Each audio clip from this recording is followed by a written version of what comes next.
It's graduation day for New York kid Devon. He's naturally talented, but undisciplined. Probably get it from his mama, cause she in the crowd blatantly violating the hold your applause rule. Devon turns the graduation recital into a street party and the student body goes wild. Don't stop, get it, get it. This boy lacks structure. Devon pays his dad a visit with the sole purpose of letting him know that he made it without him. Graduated? Yes. Grown? Maybe. Mature? Not even close. Devon has landed a band scholarship at Atlanta A&T University. On the way to the campus, the bus driver lets the fellas know that they are competing for second place, cause the best band is at Morris Brown University. As soon as Devon sets foot on campus, he spots his object of affection. Her name is Layla, captain of the dance team. He hits her with the classic New York icebreaker of, "What's up, ma?" This being Atlanta, he should have gone with the ATL equivalent. "Hey, what it do, shawty?" Shortly after, the band leaders call the freshmen to attention. They inform them of the band's orientation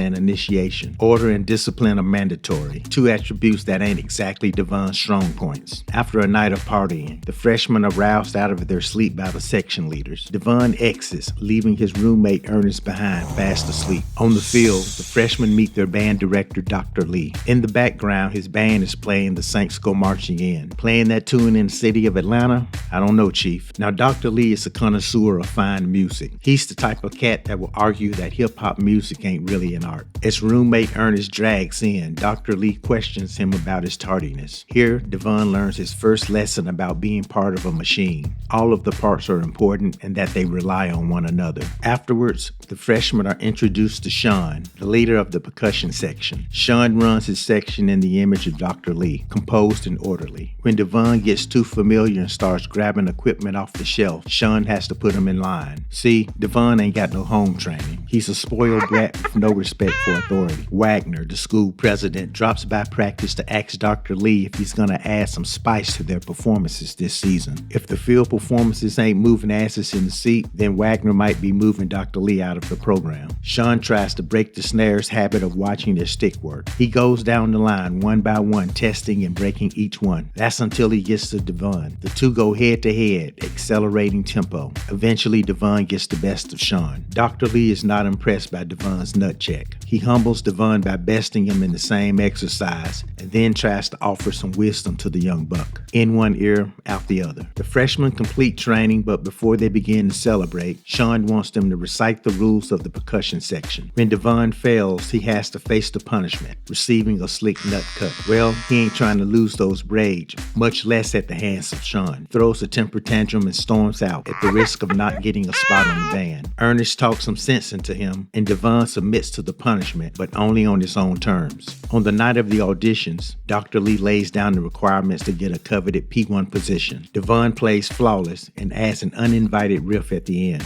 During his audition, Sean notices that Devon is playing the piece from memory. Sean is suspicious. Something ain't right with this kid. The audition results are posted and Devon lands a P1 spot. By this time, Devon is dating Layla, but the power dynamics have changed. Now she's on his jock. Well played, player. At the last practice before the first game, Sean tries to spoon feed his new complex composition to the team. Devon delivers one more slight by replaying it on the first attempt. Point scored, rookie, but little does he know, Sean is compiling evidence for his downfall. And, by the way, for that little stunt, polish the drums, crowd. It's the first halftime performance for Devon and he's excited. Sean comes through with last-minute guidance and Devon can't keep his mouth shut. Sean tries to school him that performing in front of large crowds is different than performing in practice. Expecting Devon to fail, Sean offers him his solo. The band takes the field, formations forming, Layla and her girls switching. Then the C parts and the percussion section marches through. They put it down and it's time for the solo. Sean looks over to Devon and Devon freezes. Sean takes the lead and begins his solo. Devon realizes that his opportunity is slipping away. He breaks formation and begins to march forward, improvising his own solo. Dr. Lee is pissed. However, when the performance ends, the crowd loves it. Back in the tunnel, Dr. Lee breaks up the celebration and is about to go off. Before he can begin, President Wagner comes over and congratulates Sean and Devon. He tells Dr. Lee to keep up the good work. Shit runs downhill and Dr. Lee punishes Sean since he's the leader. Devon walks away laughing. Sean done had enough of this young punk. Time to take him down a few notches. From his observations, Sean has figured out that Devon can't read music. He can only play from memory. In front of the band, Sean asks Devon to play a new piece from sheet music. The gig is up, hotshot. It's about time, but Sean finally gets some points on the board. Devon runs off again. Dr. Lee addresses Devon on his deceptions. Since reading music is mandatory for his band, Dr. Lee has to put Devon on the bench until he learns to read music. And since reading music ain't something that's mastered in 21 days, Devon is basically done for the rest of the season. It's game day against Morris Brown, the reigning champion of the BET Classic. In the stands, Morris Brown is rocking the crowd to Apache by the Sugar Hill Gang. Dr. Lee responds with a Russian composition from the year 1900. President Wagner is not pleased with his director's choice of response. Morris Brown comes back with DJ Kool's Let Me Clear My Throat, and it's moving both Morris Brown and Atlanta A&T's crowd. Verdict, Morris Brown. Dr. Lee about to get fired. After Morris Brown entertains the crowd at halftime, President Wagner questions Dr. Lee where that little peanut head boy that do all them tricks with the sticks at. Dr. Lee decides to stand on principle and explains that Devon is on the do not play list. The president is tired of catching L's and is about to put a job posting on Indeed.com. After the game, Morris Brown's director, Mr. Wade, approaches Devon and offers him a place to land next semester. Dr. Lee intercepts the offer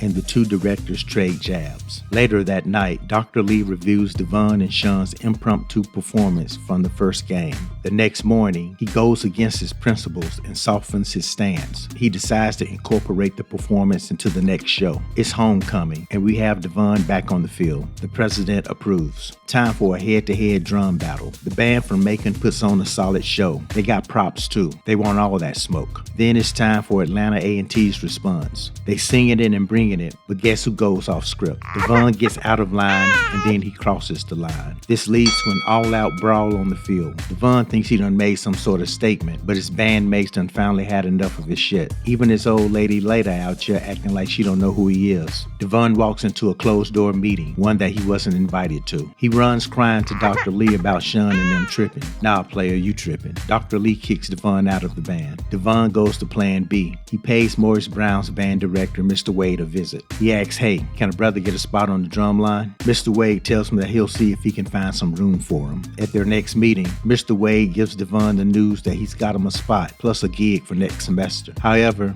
there are some strings attached. Mr. Wade wants to know what Dr. Lee and A&T are planning for the upcoming BET Classic. Devon knows nothing, and he takes offense that his invitation was based on intel and not his talent. He storms away. Lesson learned, young buck. Devon receives a package. It's from his pops. He was a drummer himself back in the day. He has sent Devon a playlist of drumming legends plus a recording of some of his old compositions. Devon studies his dad's drum arrangements, and he goes into the band room to put down his interpretations on tape. Well, Sean is already using the room, and the two start up at it again. They begin to battle, and like every other time, Devon comes out on top. Sean concedes that his chops ain't on the same level, but he educates the young pup that it's more to the craft than chops, tricks, and fancy riffs. You part of a band now, sucker. Off to the side, the drumming software has transcribed the drum battle between the two. They work together to polish the piece.